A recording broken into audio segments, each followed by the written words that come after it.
Je pensais que c'était le vert, j'ai trouvé un club, le rouge. J'ai toujours pas de club. Il est pressé de trouver un club, à notre Felice.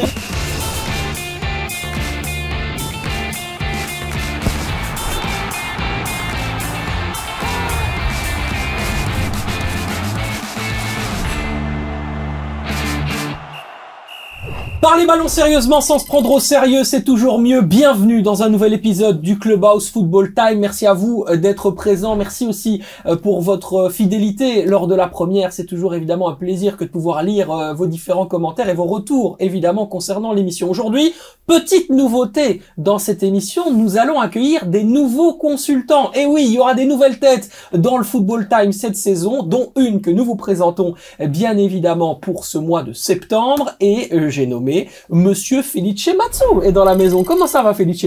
Très bien, merci. Je suis très content, très content de t'accueillir. Merci en tout cas d'avoir accepté, je dirais, de faire partie de l'équipe cette saison. En tout cas, c'est un vrai bonheur parce qu'on sait, tu n'as pas ta langue dans ta poche, mais en plus de ça, tu es un connaisseur de foot et tu vas pouvoir débattre avec nos amigos. Ça va être sympa. T'as vu, j'ai changé. Plus de chroniqueur aussi piquant de l'émission, j'ai dit amigo. Ça va, amigo? Pour une nouvelle saison, ça va, tu trouves des nouvelles choses. Voilà, on se diversifie. Voilà, on joue un peu avec ça. Comment ça va, mon Xavier? Ça va pas mal aujourd'hui, franchement. Allez, je suis content d'être avec toi. Bonjour, mon Thomas. Top. Content également d'être... Très content, c'est une pointure du football belge, donc c'est toujours aussi cool de pouvoir discuter avec ce type d'emblème, quoi. Exactement. Et donc du coup, forcément, on va te rendre hommage dans cette intro. Thomas, quand tu penses à Felice Matsu, qu'est-ce qui te vient en tête? Ah, la montée de l'Union en D1, clairement. Il est à la base de tout ça. J'avais vécu cette période d'un autre point de vue parce que j'ai travaillé au Club Next, donc je venais souvent à l'Union parce qu'il y avait beaucoup de matchs avec 8 équipes, donc c'était 4 matchs, donc c'était vraiment très impressionnant de voir ça, le jeu de cette équipe, les joueurs comme t'as dit Thomas, Lapoussin, c'était incroyable et c'est vraiment le premier souvenir qui me remonte. C'est super gentil de s'en rappeler, ouais. Parce que peut-être que tout le monde ne s'en rappelle pas, mais en tout cas ça me fait plaisir. Ouais. De vous entendre en parler parce qu'effectivement c'était une époque extraordinaire. Je me rappelle d'une période où on s'était eu au téléphone, Felice, et tu m'as dit on a fait quelque chose d'exceptionnel et on oublie souvent qu'on est le deuxième plus petit budget, à ce moment-là c'était le cas, de la JPL. Oui, effectivement, ce qui n'est plus le cas certainement aujourd'hui au niveau du budget, mais à l'époque où je suis arrivé à l'Union, en division 1B ou en division 2, effectivement, le club a recruté des joueurs, si vous vous souvenez, de division inférieure, pas tous, mais la plupart venaient de division 3, division 4. Je prends l'exemple de Christian Burgess, il venait de division 3 anglaise. Je prends le cas de notre attaquant, rappelez-moi. Brighton Labo, non? Non, allez, qui est en Allemagne maintenant, qui est en équipe nationale allemande. Undav. Je prends le cas d'Undav, il venait de division 4 allemande. Hein. Ouais. Et donc, Thomas, c'était aussi Red Star, je pense. Thomas, c'était Red Star. Bon, pas mal de joueurs de division 2 ou de division 3, division 4. Et on a réussi à faire un groupe extraordinaire. La plupart des cadres venaient de Virton. Je pense à Anthony Maurice, je pense à Lapoussin. Donc, on a vraiment réussi à créer un groupe extraordinaire en période de Covid. Donc, j'ai fêté un titre. Nous avons fêté un titre dans un stade vide. Ouais, c'est une période magnifique. Quand tu vois le développement de tous ces joueurs aussi, hein, ça doit te rendre fier de voir tous ces joueurs qui aujourd'hui jouent à beaucoup plus haut niveau, avec d'autres statuts aussi qui sont vraiment reconnus. Tu te dis que forcément, on y est pour quelque chose. Oui, je suis effectivement fier d'avoir participé à l'évolution de ces joueurs-là, mais je pense qu'aujourd'hui, ce qu'il faut bien regarder, c'est la manière dont le club travaille. Donc ça veut dire que à cette époque-là, par rapport à leur méthode de travail, leur méthode de recrutement, avec les datas, avec les analyses, ils savaient que c'était des joueurs qui allaient à un moment donné pouvoir revendre ou évoluer. Et donc c'est ça qui fait la réussite de l'Union aujourd'hui en grande partie. Bah justement, je vais me demander si la même méthode était encore, elle était déjà d'application à ce moment-là. Oui. Si la méthode de recrutement était la même. Oui, la période de recrutement était déjà la même parce que bon, moi j'ai débarqué à l'Union et on a transféré pas mal de joueurs que je connaissais pas spécialement, mais le président m'a garanti que c'était des joueurs qui allaient être en devenir. Il y avait un excellent attaquant aussi qui est parti au Qatar ou en Arabie Saoudite, mais j'oublie son Yakaté, c'est pas ça? Si.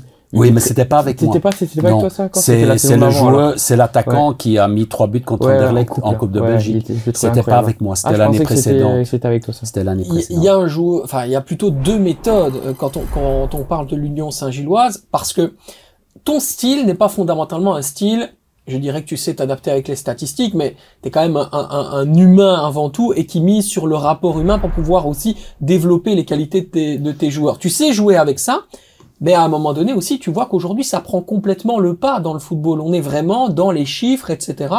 Comment tu fais un peu ta sauce, toi? Comment tu fais ton mix? Parce que au départ, ça devait pas peut-être être évident de rentrer dans ce moule-là. Ben, je pense que en règle générale, on a une fausse image de Mathieu. La fausse image, c'est un peu ce que tu viens d'expliquer. Il y a une différence entre travailler avec les data et se dire que pour moi, le mental et l'humain est plus important que les data. En disant que l'humain, que le mental est plus important, ça ne veut pas dire qu'on ne travaille pas avec la data. Donc, dans tous les clubs que j'ai fait, j'ai travaillé avec les data.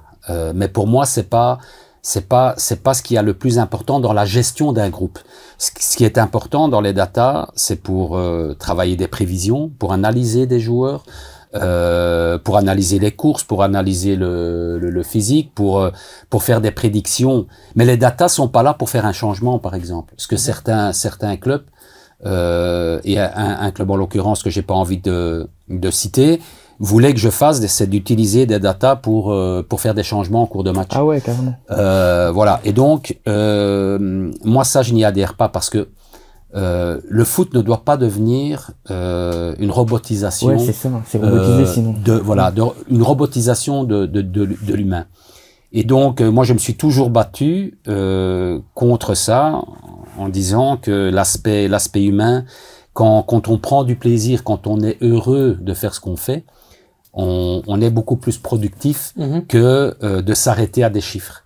Et donc, les chiffres sont importants.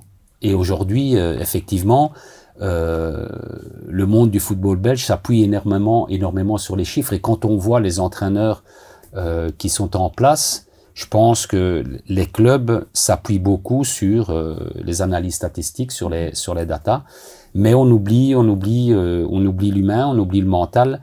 Et je pense que les moments de réussite que j'ai eu jusqu'à aujourd'hui dans ma carrière ont été basés sur ça, sur la connexion, sur le mental, sur l'envie que j'ai toujours donnée aux joueurs de réussir quelque chose. Ça vient aussi de ton parcours relativement particulier de carrière. L'humain, ça a toujours été au centre de ta vie d'une manière générale, donc forcément ça a été un peu ton élément fort sur base de ton coaching. Et aujourd'hui, force est de constater qu'avec les joueurs de plus en plus formatés, c'est compliqué d'y trouver une place.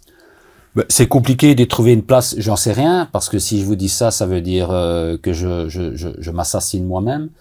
Donc, j'ose espérer que je retrouverai une place et que un club adhérera à court terme, à moyen terme ou à plus long terme à ma manière de Ah non, mais travailler. c'était pas lié à toi. Je pense que t'as pas compris. Ce que j'ai voulu expliquer, c'est que humainement, d'une manière générale, la manière dont fonctionne le football aujourd'hui est tellement normée et formatée autour justement de ces statistiques, des performances. Les joueurs aussi, quand on les voit sur le terrain, manquent de frivolité, d'enthousiasme, de folie d'une manière générale, qu'à un moment donné, ça se perd. C'est ça que je veux dire. Oui. Ça, je suis d'accord, mais n'empêche que avec ma manière de travailler, il y a moyen d'associer les deux paramètres, à savoir les statistiques, les analyses, les datas et l'aspect humain. Vous savez, c'est pas parce que quand je sors à une interview, ou quand on parle dans la presse ou qu'on fait une analyse de match, c'est pas parce que moi personnellement je ne parle pas de statistiques, je parle pas de chiffres qu'on ne travaille pas avec ça. Mais pour moi, le plus important de mettre en avant, pour moi, ce sont pas spécialement les chiffres. Ok, je vais vous poser une petite question, messieurs. Xavier, également concernant les résultats européens. Justement, on parlait de l'Union Saint-Gilloise, exceptionnelle victoire forcément face au PSV Eindhoven. On parle notamment aussi du club de Bruges qui a explosé littéralement l'AS Monaco il y a de cela quelques jours. Est-ce qu'aujourd'hui on n'est pas, alors que on était souvent en train de les vanter ces dernières années, en train d'avoir un renversement du sablier au niveau du duel qui oppose souvent la Pro League, notre Pro League adorée, à l'Eredivisie, le championnat néerlandais. Est-ce qu'on est devenu meilleur, en fait, fondamentalement, Xavier? Je pense que les top clubs se rapprochent. Mais après, je pense que après le problème, c'est que nous, on a Bruges, l'Union. Et puis après, derrière, c'est un peu pauvre. Alors que je pense en Eredivisie, t'as quand même un ou deux top clubs, et puis les autres sont quand même capables de se qualifier au moins en Coupe d'Europe ou autre. Alors que nous, on a vu cette année, t'as eu Genk, mais Charleroi, ils ont raté leur qualification en Coupe d'Europe, Anderlecht, ils ont raté leur qualification en Coupe d'Europe. Donc, je pense qu'on se rapproche de leur niveau, mais pour avoir encore, je pense qu'on a encore un petit peu de marche avant de les rattraper vraiment. Moi, je trouve que c'est plutôt l'inverse. C'est que les top clubs sont encore un petit peu au-dessus de ce qu'on a aujourd'hui et que les autres clubs de notre championnat sont un peu meilleurs que le bas de classement de l'Eredivisie. Ouais, le bas de classement, mais je parle genre en Eredivisie, mieux vers la fin. 3, 4, 5, 6, c'est peut-être encore plus, pour le moment en Eredivisie, c'est plus fort que notre 3, 4, 5, 6, tu vois ce que je veux dire? Ouais, donc tu dirais qu'un Feyenoord ouais, ça on peut encore le qualifier comme gros club, mais Utrecht, tu penses que c'est meilleur qu'un Anderlecht ou un La Gantoise ou un Genk? Pas forcément, ouais, non. Mais toi, le problème c'est qu'en Eredivisie, t'as quand même PSV, Feyenoord, l'Ajax, t'as l'AZ et Twente encore un peu, toi. Ouais. Et si tu fais un Standard Utrecht, qui gagne? Standard. Ouais. Je pense. Felice. C'est difficile de prédire d'un résultat, hein, parce qu'il y a tellement de paramètres qui dépendent dans un match. Mais oui, je pense que le Standard est capable, bien évidemment, de gagner contre une équipe comme Utrecht. Mais je suis assez d'accord de dire qu'il y a quelques clubs aujourd'hui en Belgique, peut-être 2, peut-être 3, peut-être 4, qui pour moi sont meilleurs que le championnat hollandais. On l'a vu ici, de toute façon, en Coupe d'Europe. On le voit aussi dans les matchs amicaux. Vous allez me dire, un match amical, c'est pas la même chose, mais quand l'Union bat l'Ajax en match amical, quand l'Union bat le PSV en Champions League, ça veut quand même dire quelque chose. Hein. C'est pas le hasard.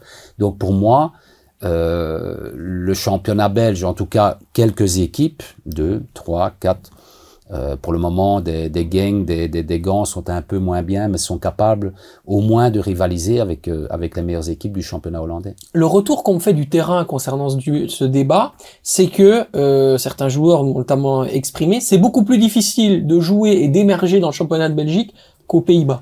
Ben, en fait, je pense que ce sont deux championnats différents dans la manière de jouer, dans le contenu de jouer. Le championnat belge est un championnat très physique et de plus en plus un championnat de transition. Donc on le voit, on a beau dire tout ce qu'on veut, l'Union est la meilleure équipe de Belgique maintenant depuis 2 ans, mais c'est une équipe qui joue spécifiquement par transition. C'était la même chose à mon époque, hein. On l'a vu encore ici en championnat contre Genk. Le deuxième but qui marque, c'est un but de transition. La possession de l'Union est souvent inférieure à la possession d'un adversaire de qualité, comme Genk, comme Anderlecht, comme Bruges, mais il joue par transition. Le championnat hollandais, pour moi, c'est plus un championnat de possession, où les blocs sont en place, où il y a de la possession, de la circulation, et donc moins de transition. C'est intéressant. Messieurs, on va avancer dans l'émission et je vais vous demander de prendre les petites pancartes. Alors Felice, tu peux prendre la pancarte qui est ici. Je t'explique. Le vert, c'est pour dire que tu es d'accord. Le rouge, c'est pour dire que tu n'es pas d'accord, évidemment. Je pensais que c'était le vert. J'ai trouvé un club. J'ai toujours. Il est pressé de retrouver un club, notre Felice. Il est pressé, mais ça va le faire. Ça va le faire. On lui souhaite en tout cas. Avec tout ce qu'il nous explique, forcément, il y aurait de quoi. Hein, c'est une évidence. On va démarrer avec la première phrase de ce d'accord, pas d'accord, et justement, on va plonger dans un ancien club à toi, mon cher Felice. Mehdi Bayat a raison. Le Sporting Charleroi a été volé par l'arbitrage. Est-ce qu'on est d'accord, pas d'accord avec ça, Xavier? Moi, je suis pas d'accord. Pas d'accord. Pas d'accord non plus. Pas d'accord non plus. Est-ce que je peux faire ça? Non. Là, je te demande de te dire si t'es d'accord ou pas avec la phrase. T'es pas obligé d'être d'accord d'une manière générale sur les choses. Mais est-ce que t'es d'accord sur le fait que Charleroi a été volé par l'arbitrage ce week-end? Je pourrais approfondir. Oui, évidemment. Allez, il est d'accord. Très bien. On va partir sur un débat. Et oui, le gros coup de gueule, on peut le dire, hein, du président de Charleroi. Il a véritablement été très, très véhément vis-à-vis de l'arbitrage. Alors, vous, messieurs, je vous connais, hein, le week-end, enfin, les années précédentes, il n'y avait pas été de main morte avec l'arbitrage. Là, ici, on dit, s'il faut réclamer des augmentations salariales, il faudrait que eux aussi ils augmentent le niveau. C'est entre guillemets, en grosso, un petit peu, en grossissant le trait, ce qu'explique Mehdi Bayat. Qu'en penses-tu, mon cher Thomas? En grand, je suis plutôt d'accord avec ce qu'il dit, dans le fond, mais sur le match face à Zulte Waregem, je suis pas forcément d'accord parce que je pense qu'il fait notamment référence à la carte rouge d'Ozu. Pour moi, il y a rouge, il y a pas débat, c'est le dernier homme, il touche pas le ballon, donc il est rouge. Donc après, Charleroi joue à 10 contre 11, donc ça complique les choses, ça change le match et au final, ils perdent les 3 points. Donc je suis pas d'accord avec sa phrase par rapport au match, mais d'accord avec sa phrase de manière générale. Donc on cherche un bouc émissaire, c'est ça? Bah un peu ouais. Ouais. J'ai l'impression. Xavier? Moi, je parle exactement pareil que Thomas, parce que sur le match, je pense que comme Thomas, s'il parle pas de la phase du rouge, je vois pas quelle phase de jeu il met en évidence, et pour moi, c'est rouge, donc c'est logique. Après, le niveau de l'arbitrage, ça c'est encore autre chose, c'est vrai qu'il pourrait s'améliorer en Belgique. Mais sur ce match-là, je vois pas sur quoi Charleroi a été volé par l'arbitrage. Sur d'autres matchs peut-être, mais sur ce match-là, donc la réaction je cherche toujours. Oui, donc la réaction pardon de Mehdi Bayat, elle convient d'une certaine frustration. Ouais, c'est peut-être le trop plein, c'est peut-être trop plein. Je pense un agacement, c'est un peu de trucs qui sont passés du passé qui se multiplient par rapport à cette rencontre. Oui, il s'est plaint également du manque de visibilité. Donc il a touché le diffuseur officiel du championnat aux commentaires.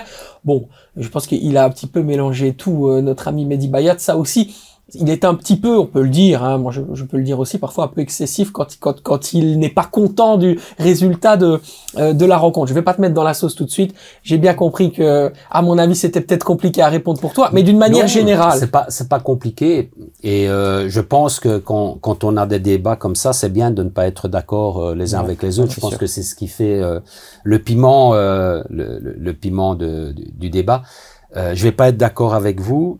Pour la simple et bonne raison que je connais par cœur, bien évidemment, Mehdi, et que pour moi, s'il y a bien quelqu'un de très grand en communication en Belgique, c'est Mehdi Bayat, et donc il sait ce qu'il fait. Alors, je ne suis pas certain qu'il s'est plaint de la carte rouge, en tout cas. Je pense que il a été beaucoup plus frustré sur l'action précédente où il pense qu'il y a un penalty. Donc je pense que c'est surtout ça qui a amené au fait de dire si la main avait été sifflée dans le rectangle, on ne serait pas venu à la situation de la carte rouge. Donc ça, je pense que il sous-entend ça dans sa déclaration. Après, il y a une différence entre la sensation qu'on a quand on est joueur sur le terrain, quand on est coach sur le banc, quand on est spectateur dans la tribune et quand on est spectateur à la maison devant son fauteuil. Les sensations sont différentes. Est-ce qu'il a raison ou pas? Je ne sais pas. Mais moi, je peux vous dire que je comprends sa frustration parce que j'ai été dans cette situation-là et on m'en a énormément voulu au dernier match contre Louvain avec Saint-Tron, où j'ai un peu sorti toute ma colère, où il y a des incompréhensions dans l'arbitrage aujourd'hui par rapport à des règlements qui sont mis en place et où on ne comprend pas très bien finalement les décisions qui sont prises par rapport à ce règlement, notamment les fautes de main dans un rectangle. Parfois il y a main, parfois il n'y a pas main, quand le bras est tendu, quand le ballon touche une autre partie du corps qu'elle vient sur la main, certains le sifflent, d'autres ne le sifflent pas. Donc ce sont tous ces éléments-là qui font qu'à un moment donné, vous arrivez dans une situation de frustration. Ça a été mon cas contre Louvain et ça a été le cas ici de Mehdi contre Zulte, qui voilà, où on a envie d'exprimer ce qu'on ressent et sa colère par rapport à des décisions qui ne sont pas comprises. Oui, mais ça, l'injustice, toi personnellement, te met extrêmement en colère. Hein. L'injustice me met en colère parce que, en règle générale, et je ne suis pas un Calimero, et excusez-moi de l'expression, mais je ne sucerai jamais personne, mais j'ai toujours travaillé dans la fidélité, dans le respect. Et quand il y a une injustice, ça me vexe énormément. Non, énormément. Et donc, à un moment donné, on a le droit, on est dans un pays démocratique, le football est démocratique, je suis désolé, on doit pouvoir s'exprimer aussi et dire ce qu'on ressent sans être jugé par rapport à ce que, de la manière dont vous vous exprimez à partir du moment où vous restez correct. Alors, quand il n'y a pas de gros mots, je ne vois pas pourquoi on ne peut pas s'exprimer sans être traité de Calimero ou de vouloir trouver des excuses. Ouais, c'est intéressant. Je voulais revenir quand même sur le niveau global, parce que moi je suis assez déçu du niveau de jeu de Charleroi depuis le début de saison. Est-ce que vous partagez mon analyse, Thomas? Bah après, moi je vais juste revenir sur la frustration de Mehdi Bayat aussi. Je pense qu'il avait une occasion en or de faire un très bon résultat. Je pense que c'était un 12 sur 12 ou 9 sur 9. Oui, il passait deuxième, je pense. Il passait deuxième, donc, et perdre contre Zultoragem, avec tout le respect que j'ai pour eux, c'était vraiment... Il devait prendre les 3 points à domicile, donc je pense que la frustration a joué aussi là-dessus. Après, je vais répondre à ta question. Moi, je trouve que Charleroi monte en puissance. Tu ressens vraiment la confiance dans cette équipe. Tu l'as vu face à Zultoragem. Je pense même limite c'est l'un de leurs meilleurs matchs de la saison. Notamment un attaquant de pointe qui a été phénoménal. Pour moi, c'était vraiment le meilleur sur le terrain. Shetler a été monstrueux, même s'il ne marque pas d'assist, il a vraiment été très important, il a un impact, c'est vraiment très important pour cette équipe de Charleroi, et je trouve que le niveau, il monte en puissance, donc je suis pas forcément d'accord avec toi quand tu dis que tu es déçu du niveau. T'es satisfait par le niveau actuel surtout qu'ils ont vraiment perdu en qualité quand tu regardes et analyses le noyau, et les joueurs qui les remplacent aujourd'hui, je pense qu'ils font vraiment un bon taf, et le coach aussi, tu vois une vraie progression. Et pourquoi donc cette contre-performance face à... Je trouve que c'était une contre-performance. Bah, par rapport à, de manière générale. Moi, j'ai trouvé que la prestation, elle était bonne. Tu ressentais vraiment de la confiance dans ce groupe. Il y a eu des circonstances de jeu qui ont fait que Charleroi a perdu cette rencontre, que la physionomie du match a été changée aussi. Mais Charleroi a très bien démarré son match. Il prend pas la rouge, il gagne haut la main cette rencontre. Xavier? Bah, je pense qu'ils ont fait un bon match, c'est juste qu'ils n'ont pas eu de réussite, parce qu'il y a la rouge, il y a le but annulé de Fedler aussi, où il touche le ballon un peu du bras, enfin, on n'est pas tout à fait sûr. Donc il y a beaucoup de faits de matchs qui ont tourné en leur défaveur, mais ils ont pas fait un mauvais match. Et puis regarde, quand tu vois, même maintenant, ils auraient pu passer deuxième, ils sont quand même cinquième, ils sont dans le top 6 pour le moment, ils montent en puissance. Et je pense, au début de saison, on avait du mal avec leur niveau de jeu. Pourquoi? Parce qu'ils avaient quand même pas mal de joueurs sur le départ. Donc est-ce qu'ils sont vraiment bien concentrés, bien appliqués, sachant qu'ils sont en instance de départ? C'est pour ça que maintenant que le mercato est fini, que le groupe est plus ou moins définitif jusqu'à janvier, normalement. Ben, je pense que, comme dit Thomas, ils montent en puissance et tout doucement, on trouve le vrai Charleroi. Ils ont joué sans leur meilleur joueur aussi, parce que Gagon était blessé, t'as Romsas aussi en 10 qui n'était pas disponible non plus, et il y a beaucoup de joueurs qui sont partis, et les joueurs qui ont été remplacés, donc Schedler et Pflück, c'est 2 excellents transferts qui ont été faits en fin de mercato. Felice et Xavier l'a dit, actuellement Charleroi est dans le top 6, comment ils font pour y rester? Je pense qu'ils vont continuer à jouer, et je suis assez d'accord avec David et Xavier, c'est que ils ont des idées de jeu, ils ont des automatismes qui sont bien ancrés avec Rick 2000, et en continuant à jouer avec leurs principes de jeu, avec leurs idées, ils vont rester dans le top 6. Moi, j'irai même plus loin, c'est que c'est vrai qu'ils ont perdu des joueurs, mais franchement, moi je connais ce club par cœur. Les transferts qui ont été faits sont très bons, mais vraiment très bons. Les 2 arrières latéraux qu'ils ont fait pour moi, je les ai vus quelques fois, j'ai pas vu tous les matchs de Charleroi. C'est très bon. Schedler, vous allez voir, il va faire une grosse saison. C'est vraiment le profil d'attaquant pour Charleroi. Remplaçant Idouane de Nicolas Stulic, pour le coup, c'est vraiment parfait. Mais c'est 2 profils différents. C'est 2 profils différents, et vous allez voir qu'il va donner autant de satisfaction, si pas plus, que Stulic. Mais pour moi, le meilleur transfert, c'est vraiment Pflück. Tu voyais son potentiel qui était énorme du côté de Mali, mais il a été hyper mal exploité parce qu'il jouait en tant que piston, mais en tant qu'ailier, il est phénoménal. Ouais, c'est intéressant, effectivement. Il y a beaucoup de choses à dire, en tout cas sur le Sporting Charleroi. Il en sera évidemment question tout au long de la saison. Messieurs, reprenez vos pancartes. On va continuer le d'accord, pas d'accord, avec donc une phrase qui concerne un match très important, celui du Sporting d'Anderlecht, bien sûr. Face à l'Antwerp, le RSCA peut avoir des regrets. Les hommes de Bechnikazi pouvaient faire mieux dans le jeu. Est-ce qu'on est d'accord ou pas d'accord avec cette phrase? Xavier n'est pas d'accord. Avoir des regrets, non, mais pouvait faire mieux dans le jeu, oui, ça, je suis complètement d'accord. Donc, il pouvait faire mieux dans le jeu, on est d'accord. Est-ce qu'on est d'accord? Oui, forcément, Felice, ancien entraîneur, j'allais dire ancien joueur, non, ancien entraîneur du Sporting d'Anderlecht, ce serait intéressant d'avoir ton point de vue. Tu es plutôt mitigé dans cette phrase. Il y a une partie que tu n'acceptes pas, l'autre que tu valides. Explique-moi. Anderlecht, le match précédent de la semaine dernière, j'ai trouvé que c'était meilleur. Tu voyais une certaine progression avec le retour notamment de Sardella. On en a parlé. Face à l'Antwerp, J'ai trouvé que le jeu était à nouveau stérile, il n'y avait pas beaucoup d'occasions. De toute façon, on le voit dans les statistiques, il n'y a que 2 tirs cadrés. Donc Toulon, même, je pense que c'est même qu'un tir cadré. Toulon n'a rien dû faire. Donc pour moi, ils n'ont pas eu de réelles occasions et quasiment aucune opportunité pour marquer dans cette rencontre. Certes, il y a eu la blessure de Hazard qui a potentiellement joué parce que Hazard en 10 c'est quand même très bon comparé à Strukens qui a un énorme potentiel mais il a plus la tête à Anderlecht. Donc je trouve que Anderlecht n'a pas été bon dans cette rencontre et Antwerp a parfaitement joué de manière tactique. Tu dis qu'il a plus la tête à Anderlecht. Anderlecht a quand même initié quelques discussions pour sa prolongation de contrat. Je te rassure. C'est le côté financier. Je te rassure, de toute façon, pour le moment, ce ne sont que des balbutiements. Je pense pas qu'il va prolonger son contrat, si tu veux mon avis. D'une manière générale, le Sporting d'Anderlecht doit quand même à un moment donné assumer un peu son rôle, ses ambitions. Dans le jeu aussi, c'est important.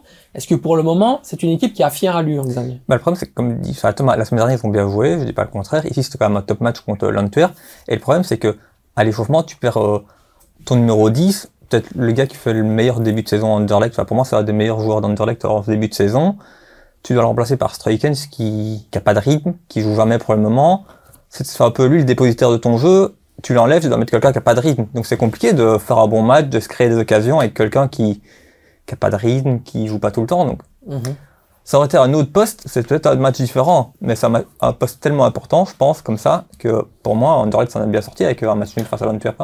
Pas facile de supporter la pression anderlechtoise, Felice, pour ce type de rencontre. Ouais, me concernant bien dans ce d'une manière générale, tu sais. D'une manière générale, effectivement, il y a une pression supplémentaire dans un club comme Anderlecht. C'est une équipe qui doit toujours gagner chaque week-end. Et dès qu'elle ne gagne pas, bien évidemment, elle est sujette à des critiques. Je pense que c'est normal. C'est un grand club, c'est un gros club, et il y a que la victoire qui est bien pour ce club-là. Après, pour revenir à ce match de ce week-end, quand je dis qu'elle pouvait faire mieux, c'est parce que ils ont eu l'une ou l'autre situation, notamment Vasquez, pour pouvoir gagner le match. C'est simplement pour ça. L'Antwerp a frappé le poteau. Ça aussi, c'est une évidence. Mais je pense qu'ils ont eu les quelques situations, pas avec un grand S, à quelques, pour pouvoir gagner ce match. Maintenant, dans le jeu, effectivement, ils peuvent mieux, comme ils pouvaient mieux avec moi. Parce que je suis pas là pour émettre des critiques, c'est juste faire une analyse. Ils peuvent mieux. La perte de Hazard, effectivement, c'est un gros couac, mais une équipe comme Anderlecht. C'est une équipe qui manque de surprise quand même. Il y a un peu de. Oui, on a besoin de ce sentiment d'imprévisibilité quand on est à Anderlecht. Anderlecht doit pouvoir remplacer un joueur comme Hazard quand Hazard n'est pas là, même si c'est un très grand joueur. Alors Strukens, moi je l'ai connu, je l'ai eu dans mon groupe. Je peux vous promettre que c'est un joueur extraordinaire. Mais vraiment. Pour moi, c'est certainement aujourd'hui un des meilleurs dans le noyau d'Anderlecht. Oui, mais le problème, c'est que quand vous discutez pendant 1 mois et mois et demi du départ, tu vas partir, tu vas être vendu. Est-ce que le joueur veut, que le joueur ne veut pas? Ça, j'en sais rien. Et qu'en bout de course, le joueur est toujours là dans le groupe. Il s'est préparé mentalement à partir. Comment on le remobilise? C'est ça la vraie question. Il faut du temps. Ouais. Il faut du temps. Comment on le remobilise? En lui proposant maintenant un nouveau contrat. Ouais. Tout simplement. Donc, il est là, on lui propose un nouveau contrat.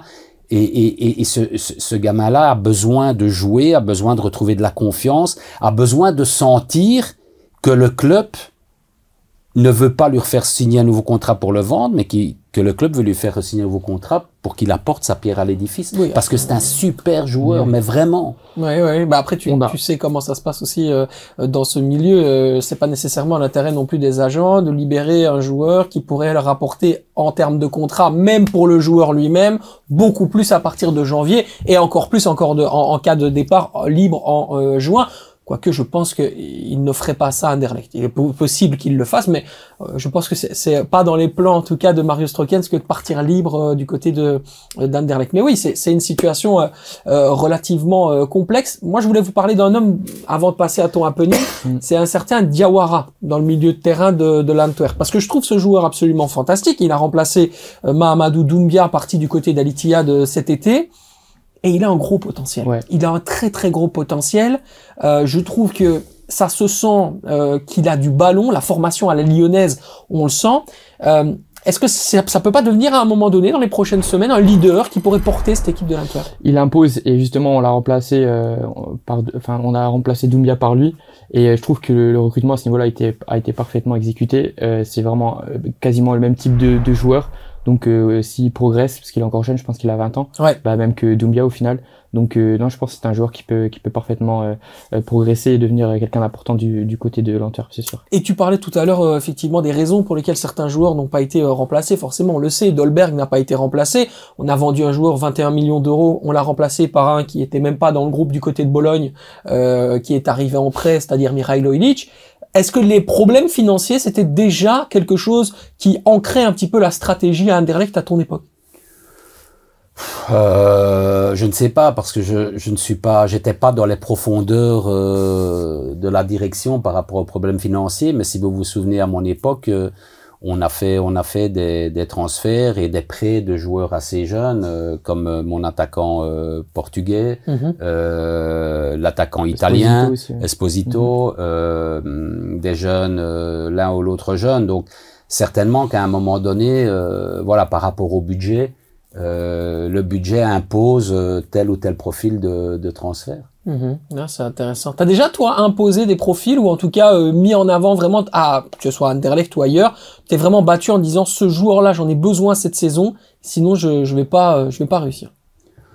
Ça arrive, mais je n'ai pas le profil à dire où vous me faites ce joueur-là ou Non, mais dans le sens où le feeling, tu sais, l'interpréter, l'argumenter en disant à ta direction, non mais écoutez, là c'est évident que c'est lui qui doit signer et pas celui-là, parce qu'à un moment donné avec lui, je sais que je vais avoir ces résultats que vous me demandez. Bien sûr, en tant qu'entraîneur, je pense que c'est aussi notre job de vouloir pousser pour avoir tel ou tel profil ou tel joueur par rapport à notre philosophie de jeu.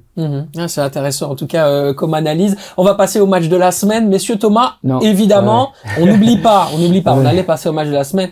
Et voilà, on parle tellement de sujets que parfois ça part dans tous les sens dans ce Football Time. C'est ce que vous aimez aussi. L'happening tout de suite. Avant de lancer ça, je vais juste encore rétorquer par rapport à ce sujet-là. Donc Asie, faut pas oublier aussi qu'il est là depuis un moment maintenant. Mais il y a un an, Rimmer a été viré avec un point de plus que lui. Donc quand on compte le total de points aujourd'hui à Anderlecht, il avait juste un point de plus. Et il était encore dans la course pour l'Europe, et Asie ne l'est plus aujourd'hui. Est-ce qu'il faut virer Asie ou non? Mazou, tes statistiques. Est-ce que vous avez fait l'analyse de Mazou? C'est trop loin, t'es trop loin. Mais je veux dire, donc il a été viré avec quasiment les mêmes statistiques. Donc est-ce qu'on peut se poser la question aujourd'hui? Est-ce qu'on vire Asie, oui ou non? Je sais pas. Est-ce que vous voulez vous mouiller? Moi j'attendais ton happening personnellement, mais je pense que mais pour le moment il va suivre, parce que c'est en raccord avec ça. Moi c'est pas une question de se mouiller, mais j'ai trop de respect pour tous mes collègues. Parce que moi, ce sont des collègues et j'ai été dans cette situation-là. Donc, moi, je ne m'exprime pas sur. Non, mais si tu veux vraiment mon avis, fondamentalement, le problème, il est structurel à Anderlecht. Il concerne les propriétaires. Et Bechnikazi a été aidé, très bien épaulé par des mecs comme Edouard Steele, comme des mecs comme Jérémy Taravel, qui sont des jeunes qui amènent de l'influx. Mais c'est pas par lui que va venir la solution. En fait, tout simplement, c'est pas lui qui va aider Anderlecht à être champion ou pas être champion. C'est pas sur lui qu'il faut évidemment se centrer. Aujourd'hui, Anderlecht est un club malade, c'est la réalité. Sûr. Mais on pourra en reparler après mon happening justement, donc je vais le lancer. Donc depuis la saison 2005-2006 jusqu'à la saison 2017-2018, Anderlecht a eu 5 entraîneurs différents. À l'exception de la saison 2015-2016, ils ont remporté chaque saison un titre. Mais depuis 2017-2018, il n'y a plus aucun titre qui est rentré dans l'escarcelle. Ouais, dans ce club. Donc c'est quand même très inquiétant, et ça montre qu'il y a vraiment un problème du côté d'Anderlecht. Mais justement, combien d'entraîneurs il y en a eu? Il y en a eu 11, et est-ce que vous pouvez me les citer? Je vous donne 30 secondes. Combien d'entraîneurs il y a eu? Il y en a eu 11. Il y a eu 11 entraîneurs, et je vais vous demander de citer le plus d'entraîneurs possible, donc depuis 2017-2018 jusqu'à maintenant, en 30 secondes. Donc je vous donne 30 secondes pour trouver 11 entraîneurs en 30 secondes. Rimmer, Asie, Mazou. Ça fait 3 déjà. De Broek, non? René Weiler. Qui ça? René Weiler? Non, il était avant. Veltman. Oui, ça fait 5. Compagnie. Ça fait 6. Il y a l'autre aussi qui était assistant de Hubert. compagnie quand il n'avait pas encore son diplôme. Verkotteren. Carrément. Ça fait 8. Mais je sais pas son nom. Toi, l'assistant de compagnie qui était... C'était lui qui était premier. Ah oui, parce que compagnie avait pas, voilà. Craig Bellamy.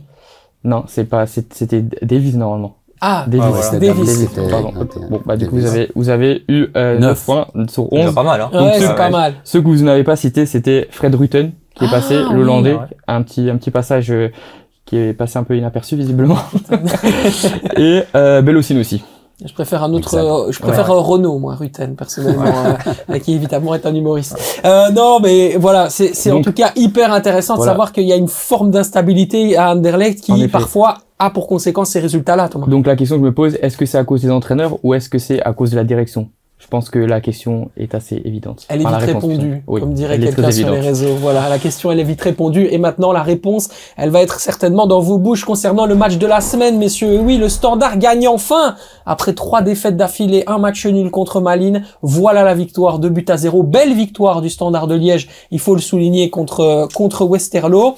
Est-ce qu'on voit dans la prestation face à Westerlo le signe d'une victoire future le week-end prochain face à Bruges? Allez, on se projette direct, Xavier. Franchement, c'est compliqué, mais quand tu regardes par exemple la saison dernière, avant les 2 matchs face à Bruges, personne ne voyait le Standard gagner contre Bruges et ils prennent 6 sur 6. Donc j'ai envie de dire que tout est possible. Ouais, c'est vrai que effectivement le Standard peut tout faire, surtout à domicile. Ouais. Ça, on l'a dit. Et la Bruges semaine a une dernière. grosse semaine. Ils jouent encore en milieu de semaine cette semaine. Enfin, et puis ils ont encore la Ligue des Champions après, qui est quand même plus importante, je pense, pour eux qu'un match de championnat.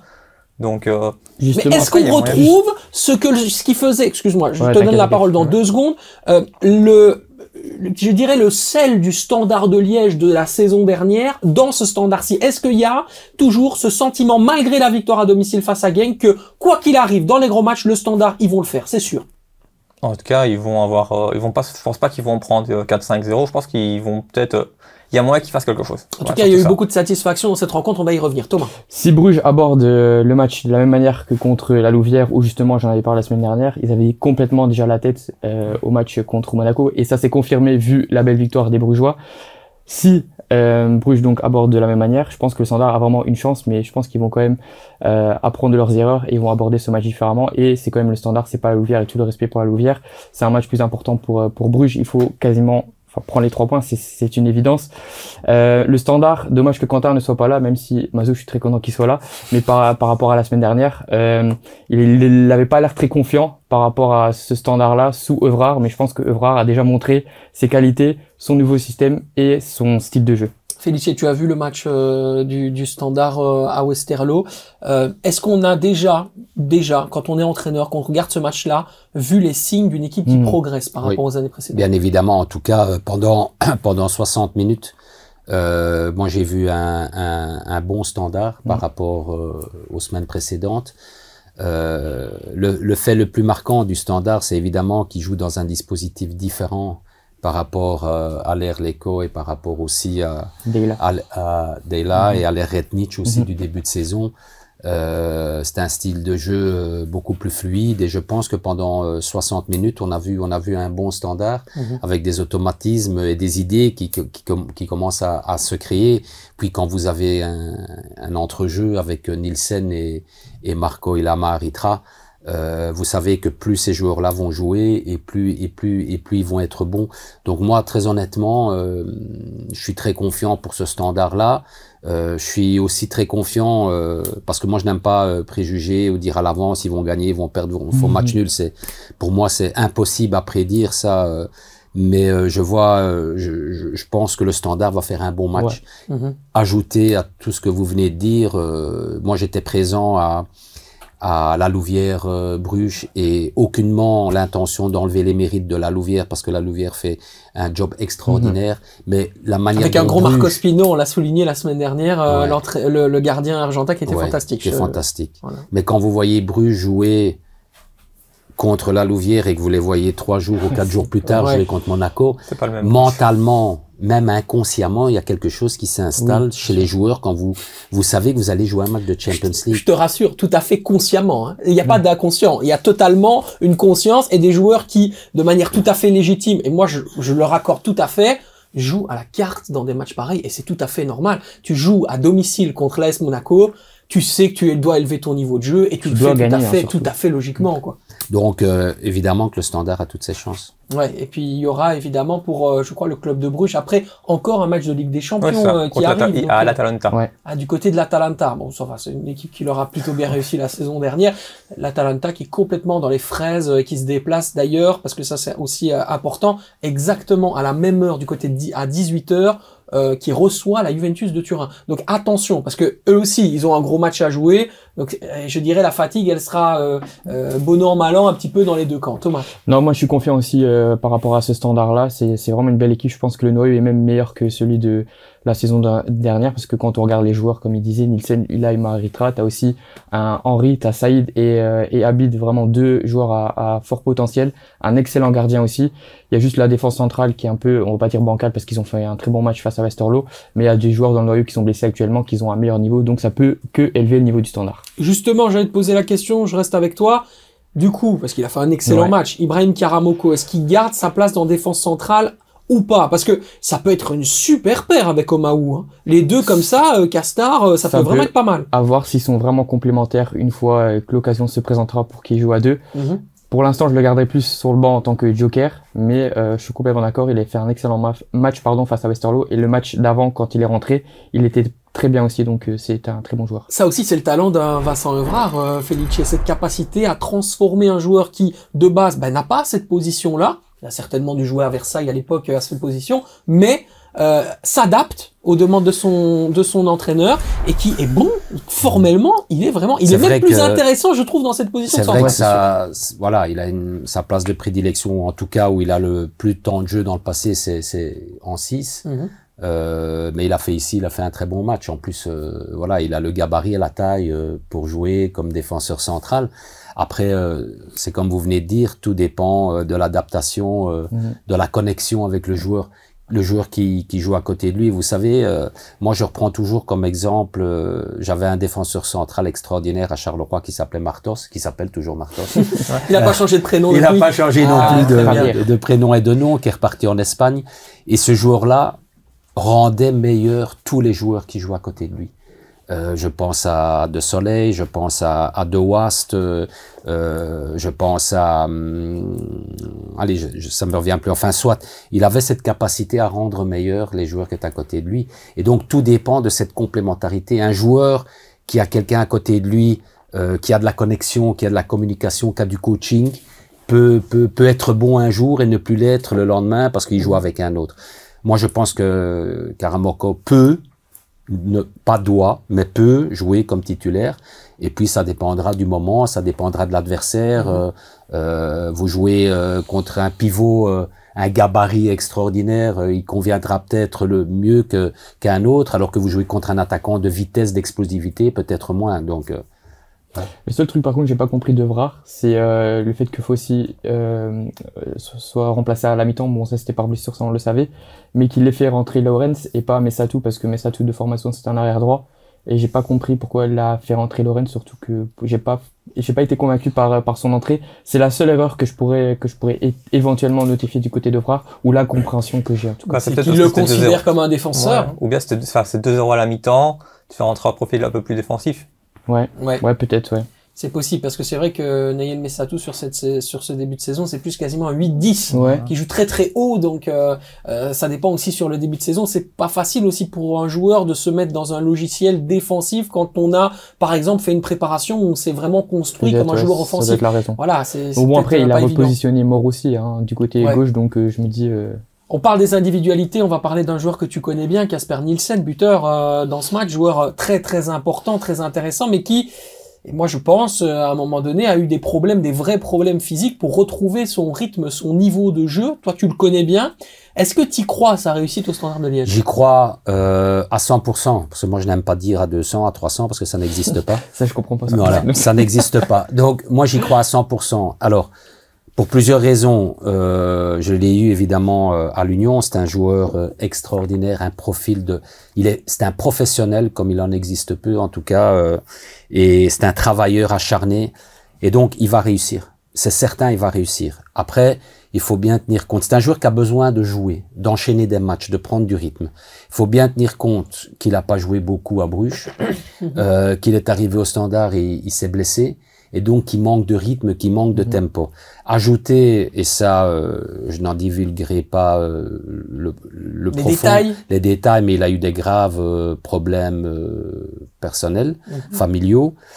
Tout ça font que mentalement, c'est difficile pour un joueur. Et donc, il va être très bon. Il est bon. Il a fait un bon match. Il va être très bon bientôt et il va réussir.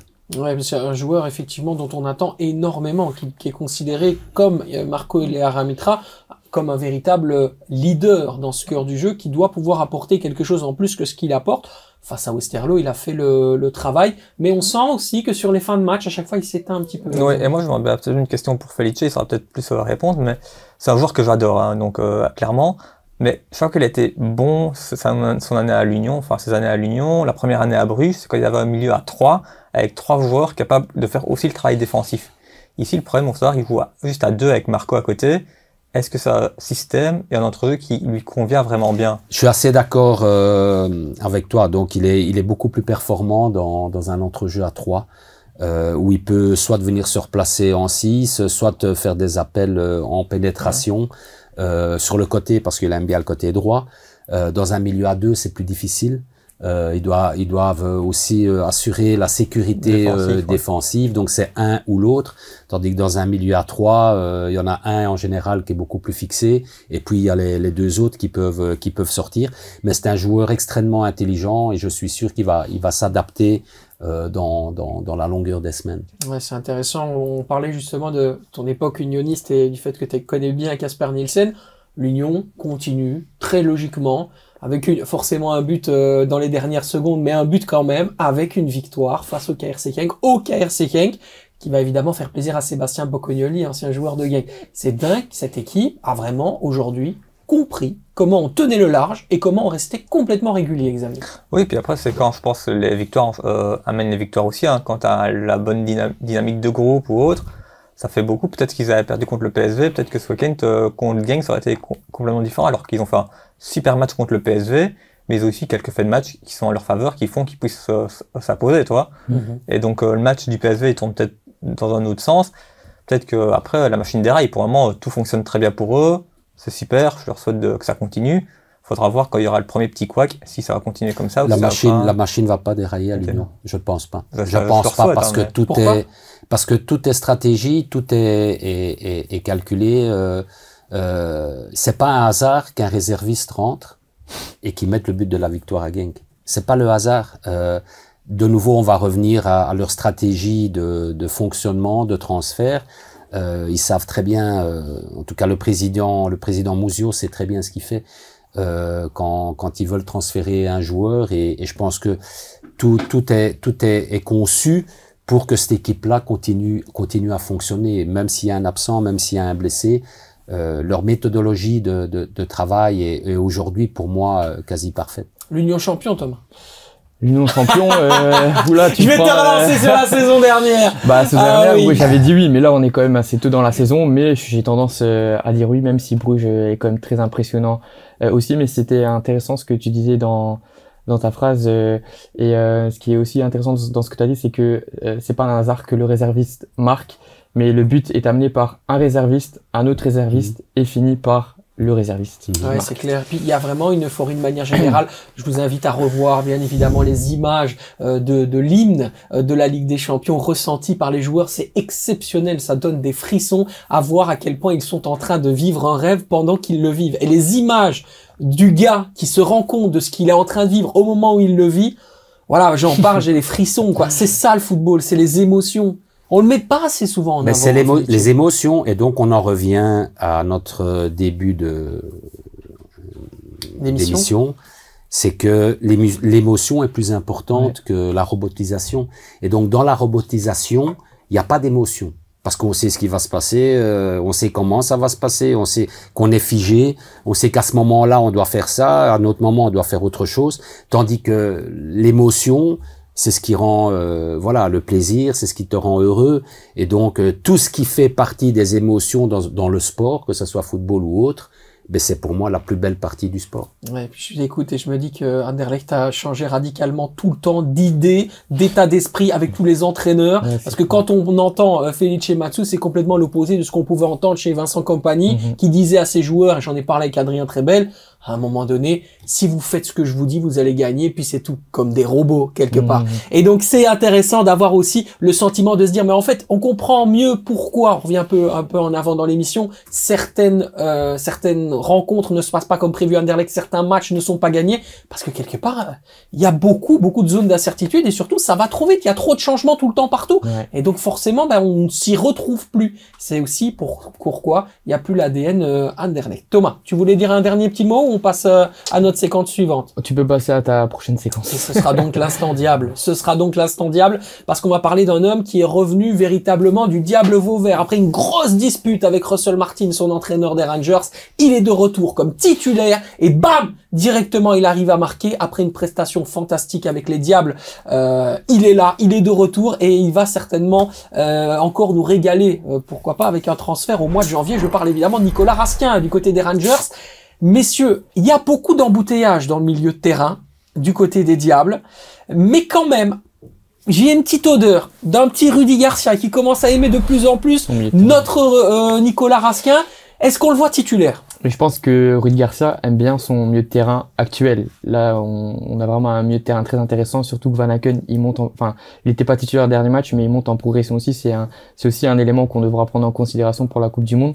Mais Raskin titulaire, je pense que oui. J'aime beaucoup son approche. C'est un joueur qui se bat vraiment pour la nation.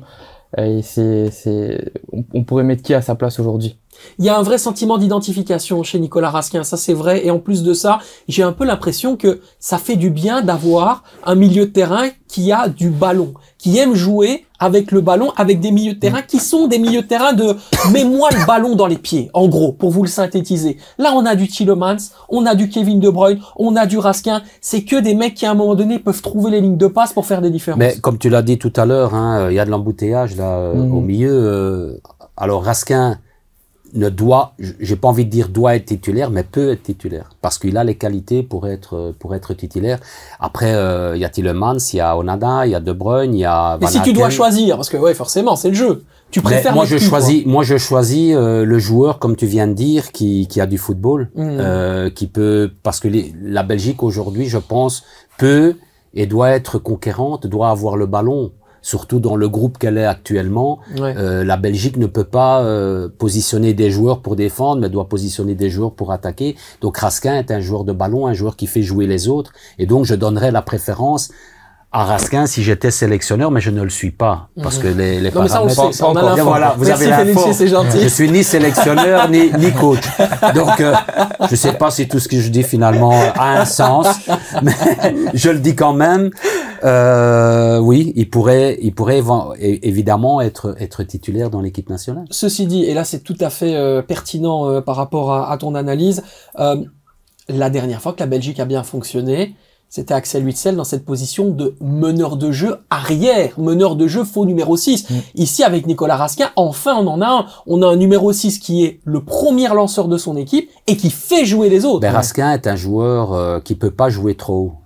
Il peut pas jouer dos au jeu, il doit avoir le jeu devant lui, et donc en jouant pour moi dans cette position de 6, il a tout le jeu, les joueurs offensifs devant lui pour donner des ballons, pour sortir. Donc pour moi c'est sa meilleure position. Je dis ça parce que moi je regarde mon application de score en direct.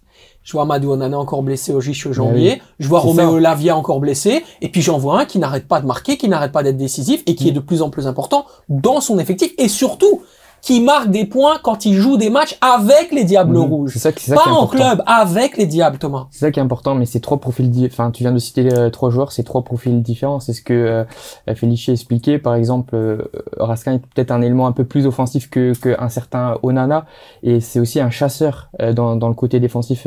Raskin, c'est ça que j'aime bien. Il va récupérer le ballon, il y va, il donne tout. C'est vraiment un tout autre profil, et moi il m'a séduit, et j'aimerais vraiment le voir en tant que titulaire lors de cette Coupe du Monde. Mais bien évidemment, il y a aussi encore quelques mois avant cette Coupe du Monde, il y a des circonstances aussi, on ne sait pas s'il va avoir un transfert en janvier, il jouera peut-être plus, il sera peut-être blessé, tu vois, il y a plein de choses qui peuvent rentrer en considération, mais à ce jour, Raskin doit être titulaire pour moi. Il y en a un autre, hein. Juste 30 secondes, si je peux me permettre, je vais quand même reprendre mon rôle de coach. Permets-toi. Même si je ne le suis plus pour le moment. Un entraîneur, quand il prépare son équipe, il regarde aussi à l'adversaire.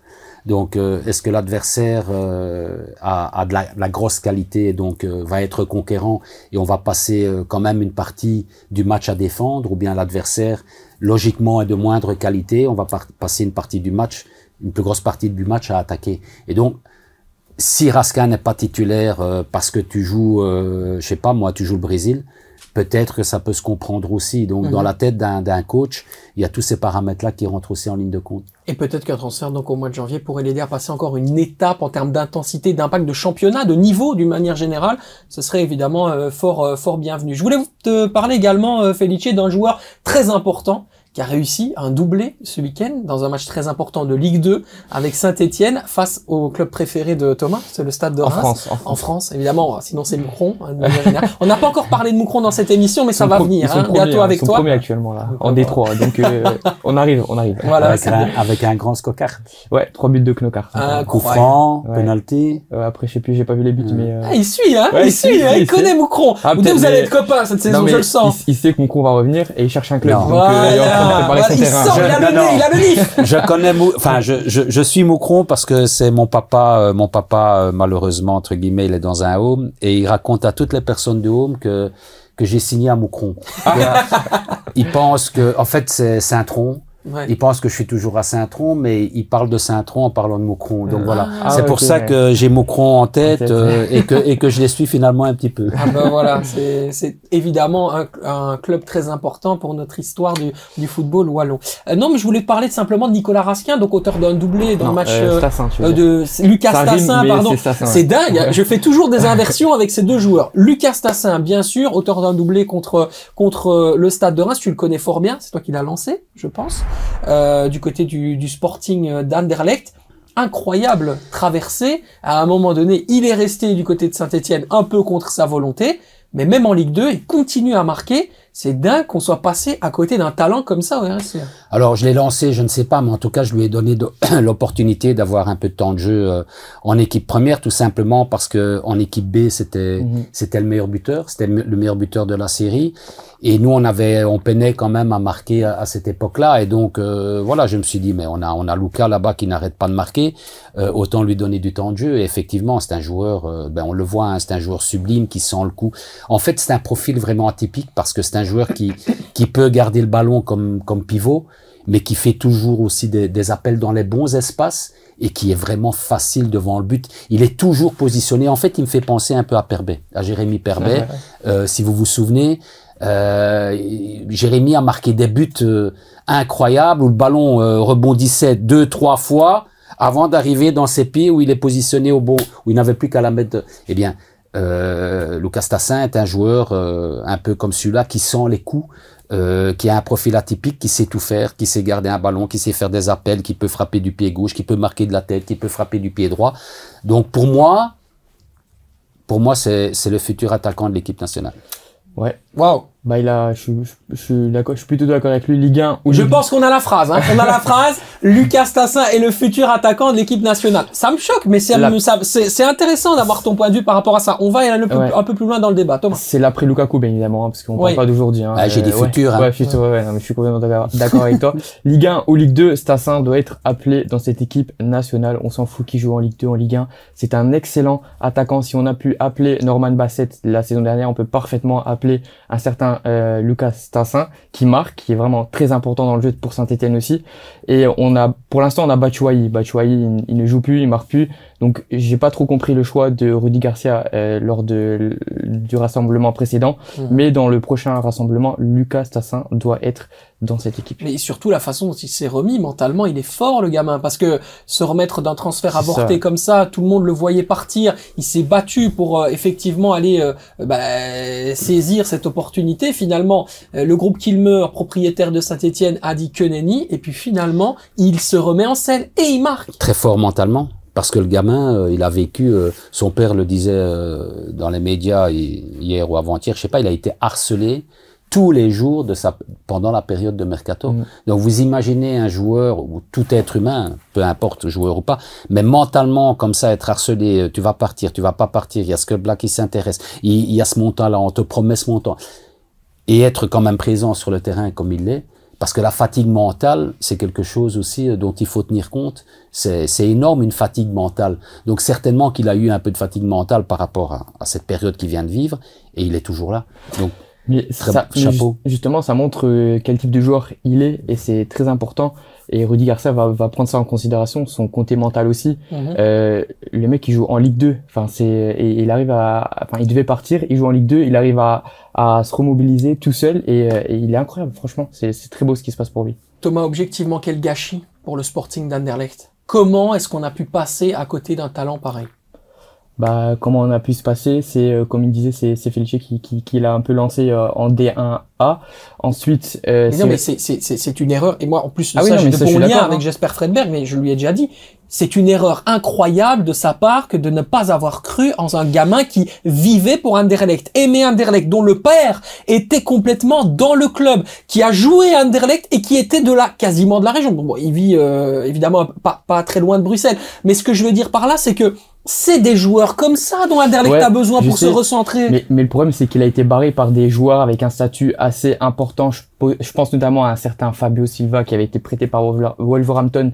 Tout le monde, quand il est arrivé, a dit waouh, c'est un super attaquant, c'est un super coup d'Anderlecht. Ensuite, ils ont été recrutés Esposito. Donc, c'était deux joueurs avec un certain statut. Donc, pour pouvoir le faire jouer, c'est compliqué. T'as Raman aussi. Mais je l'ai fait jouer. Tu l'as fait, justement. À la place, je ne sais plus si c'est Esposito ou bien, mais je l'ai fait jouer. Tu l'as fait. Mais on m'en a voulu, donc. Mais c'est ça, tu l'as fait, et ensuite Rimmer est arrivé et il ne l'a plus jamais fait. Ensuite, il est parti à Westerlo, on connaît l'histoire. Donc c'est juste une question, c'est une mauvaise gestion d'Anderlecht tout simplement.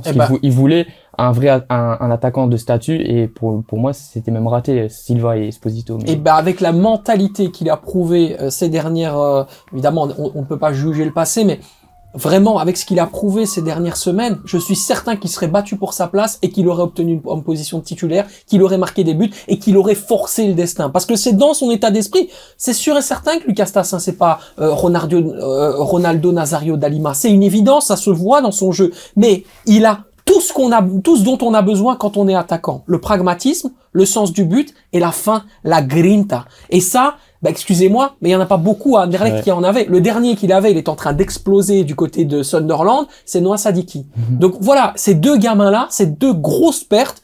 Et Lucas Tassin, franchement, je suis désolé, je le redis, mais quel gâchis pour le Sporting d'Anderlecht. Pour Anderlecht, mais c'était son destin. Aujourd'hui, il cartonne, et tant mieux pour l'équipe nationale. Voilà, il sera certainement dans un grand club de Ligue 1 dans les prochains mois, ça c'est une évidence. En tout cas, c'est ce qu'on lui souhaite. Le Football Time Award, tout de suite, nos joueurs de la semaine. Je vais d'abord commencer simplement par Quentin, parce qu'il est pas là, donc du coup on va parler de son homme. Il a choisi Jerry Afriyai, j'espère que je le dis bien. C'est un joueur ghanéen qui est prêté par le club d'Al-Qadsiya du côté de l'Aral, qui a fait un match absolument magnifique du côté de Louvain, Thomas. C'était mon option 1, pardon, mais malheureusement j'ai dû puiser, j'ai dû aller chercher mon plan C, je le dévoilerai après, mais c'est un excellent attaquant, on l'a vu même le match d'avant, tu ressens vraiment que c'est un profil atypique, il est jeune, ce mec il va cartonner en Belgique, c'est certain. Xavier, ton joueur de la semaine. Moi, j'ai pris un joueur sur lequel toi et Quentin avez un peu craché la semaine dernière. Waouh, ok. Ah oui, c'était pas un bon joueur. C'était Wilfried Kanga. Justement, vous dites qu'il était pas terrible. Et on puis, s'en était amusé. Et directement ce week-end, il vous a répondu. À mon avis, il regarde peut-être l'émission. 2 buts, 1 assist. On lui souhaite bonjour. Et il a quand même participé à 45% des buts de la Gantoise depuis le début de la saison. Donc, il est quand même important dans le jeu. Et je lui ai dit qu'il était important dans le jeu, même s'il n'est pas tout le temps décisif. Et ce week-end, il a montré qu'il était là. Et j'en ai un à côté de moi qui fait des grands gestes. Oui, parce que j'avais aussi choisi Kanga. Oui. Tout simplement parce que il a mis 2 buts et 1 assist, mais parce que c'est vraiment un joueur comme moi j'apprécie, à savoir il a un rôle de pivot. Il peut garder un ballon, il peut faire remonter le bloc, et ce week-end il a mis 2 buts, 1 assist, donc pour moi c'est l'homme du week-end. Intéressant, Thomas. Pour moi c'est pas un joueur qui a été décisif, mais qui a été très important dans le jeu, c'est Onyedika du côté de Bruges. Franchement, il a fait un match exceptionnel face à Saint-Tron. Pour moi, c'était le meilleur joueur sur le terrain. Et face à Monaco, même si je prends pas ça en considération pour son point aujourd'hui, mais il a vraiment été très bon face à Monaco aussi. C'est vraiment un super milieu de terrain, un super numéro 6, le meilleur de notre championnat. Ouais, c'est très clairement. Joueur qui pourrait jouer en Première Ligue, en Ligue 1, il peut jouer n'importe où. Onyedika, il est absolument fantastique. Il va participer à la CAN, je pense, avec le Nigeria, si je ne m'abuse. Normalement. Ça aussi, ce serait une grosse perte pour Bruges. On va voir comment est-ce qu'ils vont le remplacer. On va aller sur le classement général dans quelques instants, mais je vais d'abord donner mon joueur de la semaine. C'est un certain Adnan Abid. Pourquoi? Parce qu'on n'en a pas parlé dans la séquence standard et je voulais justement lui dédier une séquence parce que pour moi, c'est tout simplement le meilleur joueur du standard dans ce match à Westerlo et il a été absolument fantastique. Crochet court, etc. Il me rappelle un certain Mehdi Carcella, bien évidemment. En plus de ça, il est verviétois, donc non loin de la région de Droix, qui est celle duquel est issu Mehdi Carcella. Voilà, moi je pense que ça va devenir le chouchou de Sclessin à un moment donné ou l'autre. Ça fait longtemps qu'on n'a pas eu des joueurs comme ça, justement, du côté de Liège. Vraiment, c'est un joueur à suivre. Moi, j'avais une question pour Xavier. Où se situe sa marge de progression? Est-ce qu'il peut atteindre le niveau d'un Carcella ou est-ce que c'est encore un peu limité? Parce qu'il a été fantastique sur ses accélérations, ce joueur. Mais il est encore très très jeune et au final il a fait un bon match ici, une bonne première mi-temps lors du match face à la RAL et puis après il a été un peu blessé mais il s'est un peu perdu. J'aimerais bien le voir confirmer 2-3 matchs d'affilée, tu vois, parce que pour le moment c'est compliqué. Il y a beaucoup de joueurs qui ont fait 1 ou 2 bons matchs et puis qui ont un peu disparu de la circulation, mais c'est vrai qu'il a une belle marge de progression. Il a fait une super saison l'année dernière en D1B. Maintenant il doit confirmer en D1A. Ouais, c'est un joueur qui était vraiment, je dirais, quasiment le premier transfert de Marc Wilmots. Donc, il est considéré comme une véritable priorité. Il avait mis dans la tête, toi, tu es liégeois, t'es le meilleur joueur quasiment le meilleur joueur de Challenger Pro League. Il faut absolument que tu viennes chez nous. Maintenant, il va falloir effectivement qu'il le montre. Contre Bruges, c'est le test parfait, Thomas. En effet, c'est un très bon joueur. Il a fait une excellente saison, comme tu disais, en D1B. Il avait des très bonnes stats. Donc ouais, moi, je suis impressionné. J'ai adoré aussi sa finition sur son but. Donc ouais, il y a du potentiel. J'aime beaucoup. Gros potentiel. On se fait un point sur le classement général sur base, forcément, de nos joueurs de la semaine dernière. En effet, donc le point bonus a été donné pour ton joueur, donc le gardien de la Louvière, c'est lui qui a remporté le plus de votes. Ah, Marco Spino. C'est lui qui a remporté le plus de votes, donc il est premier actuellement avec 2 points. Et c'est assez drôle parce que quand on regarde les statistiques, donc les datas, c'est le meilleur joueur actuellement de notre championnat en termes de points et de statistiques, etc. Donc pour l'instant, c'est très bien qu'il soit premier. Ah ben c'est magnifique. En tout cas, je suis content de voir la progression de la RAL. C'est une équipe qui continue à bien avancer dans ce championnat et c'est super. Ce qui est super aussi, c'est qu'on va vous faire gagner, mes amis. Eh oui, on va vous faire gagner un concours, évidemment, pour remporter 2 fois 4 places pour la rencontre opposant le Sporting Charleroi au KV Mechelen. Ce qu'il faut faire, eh bien, tout simplement, c'est d'inscrire dans les commentaires ici en dessous, tout simplement, le score final de la rencontre entre le club de Bruges et Westerlo et donner tout simplement la minute du premier but. Alors, quel sera le score final et quelle est la minute du premier but? La minute du premier but, on va vous le laisser. Bah oui, forcément, on va pas tout donner. Par contre, au niveau des prédictions, mon cher Xavier, peux-tu me donner un petit avant-goût? Moi, je vois bien une victoire 2-0 pour Bruges. 2-0? Ouais, 1-0, 2-0. 1-0, 2-0. Contre Westerlo? Ouais. 2-0. Allez, 2-0 aussi, comme ça au moins vous avez nos pronos également pour faire votre choix. Il me reste à vous saluer. Il me reste à vous saluer et à te remercier. J'ai même envie de t'applaudir. Tiens, bravo Felice, bravo. Merci beaucoup pour ta première en tant que consultant. Merci. J'ai adoré, voilà. Et évidemment, on va te retrouver cette saison encore et encore. C'est un vrai plaisir de t'accueillir. Merci et beaucoup. Sache que tu es le bienvenu dans la famille. Donc voilà. Moindre problème, tu me passes un petit coup de fil. Dans la famille, tu sais que c'est comme ça que ça se passe. Hein. Ça marche. C'est très bien. Merci beaucoup Thomas. Avec plaisir. Merci beaucoup Xavier. On se retrouve la semaine prochaine. N'oubliez pas, comme d'habitude, tac le petit like et évidemment, abonnez-vous comme d'habitude au Football Time. Ciao, ciao.